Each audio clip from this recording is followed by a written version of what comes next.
So this is Witty Banter. Skip. I'm going to go first. Please do.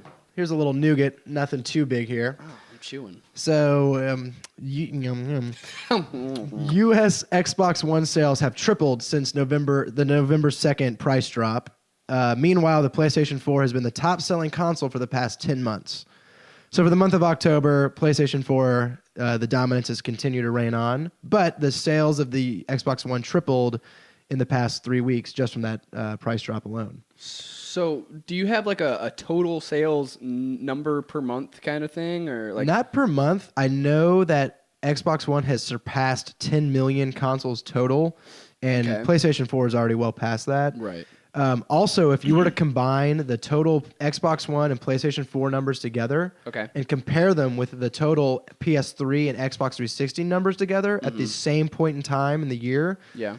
the number we have now is 70% larger than the one Jeez. sold like 10 years ago. Doesn't that surprise you? Oh, yeah. Especially with this, speculating that there is kind of this wait for people to jump in. Consoles are dead. Well, no, PC. Well, that, but also, we kind of felt that there was a reluctance for everybody to just jump, head first into the new consoles because everyone kind of wanted to wait it out and see how everyone was doing. Was that just us that wanted to do that? I think so. I mean, just look at how pervasive gaming has become in everyday... Just like commercials and advertisements? Yeah. And then you look at people are willing to buy a new iPhone every year, so why would somebody who loves to play whatever they play not be willing to get the newest thing when it came out? Yeah. I mean, yeah, I guess that in a way that doesn't surprise me. Like, you would hope that whenever you put out a big product that's better in almost every way than the last product, that you would have that 70% upheaval, but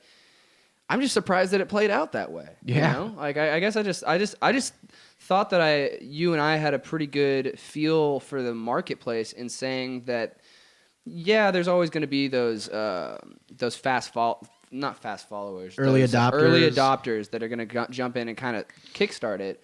But I thought that most of the sales would be made kind of down the line, maybe a year and a half after the initial launch. And it looks like, they're well on their way to kind of like just getting what they wanted to do a lot earlier than I think a lot of people expected. I think just the fact that when the numbers get released and it's like, oh, by the way, PlayStation 4 sold like 14 million of these things, people are like, holy hell, I got to go buy that. That's huge, just the yeah. fact that the momentum is there. Right, yeah. Is nuts. Good bit of inertia with the movement. Now, it'll be really interesting to see if Xbox One ends up being the top-selling console for November. I think if it's gonna beat out PlayStation 4 in any given month, this is gonna be the month that it happens because we've got that price drop working towards it. Okay. And Sunset Overdrive, which is an Xbox One exclusive, Oh, is I didn't out. know that was an exclusive. Yeah. Okay. So that one's out. Forza Horizon 2 has been out for a little while. Just another good reason to get the system. Great game. And then Halo Master Chief just launched. Right. And then, you also have Call of Duty, which is out, and Call of Duty is typically associated with the Xbox. So we'll see what happens. If PlayStation 4 keeps it again, then holy hell, hats off to you. Yeah, that's insane. Yeah, that's some dominance. I was going to ask, I keep seeing commercials put out by Microsoft about Titanfall. Yeah. Did that thing just fall off the map? What happened? There's people who still play it, and it's gotten some content updates. It's gotten some free DLC, which is really nice because DLC is typically not free. So it's gotten some free updates in that regard. And that's probably why they're pushing it again. It's like, hey, maybe you already played it and now you should come back. But it did have a pretty big initial launch, and after about a month, it fell off. And that was just because it's the first entry into the series, and they only had the multiplayer offering. There's no single-player campaign. Right, yeah. Do you think that played a pretty big blow to the success that the first iteration had? I think it did because it sort of limits just the replayability. Right, it's like maybe I don't want to play multiplayer today, but I don't have anything else to do. Yeah, you can't explore as much. Yeah. Plus, the multiplayer didn't have like a huge offering of modes. You kind of just had like the basics that came out with it. So, but the gameplay is supposed to be pretty solid. A lot of people, scope. yeah, The anticipation for that thing was so much more it sweltered into this. Dude, the hype was huge. It was yeah. You wonder if it was more of a hype machine, where it was like the theatrical trailer to a movie made the movie seem like it was going to be way better, but then it ended up being a flop, or is the game actually good, but we just got way too hyped about it? And I think because what added to the hype, and I think this is the best way that hype can even be started, was people who work for the websites that preview these games would go and play it at these trade shows, and every single one of them was like, dude, that was a blast. I can't wait for this game to come out. And so it was actually hands-on stuff. But I think what really tailed off was just the lack of offerings from the game. Okay. Well, that's really interesting about Xbox and PlayStation.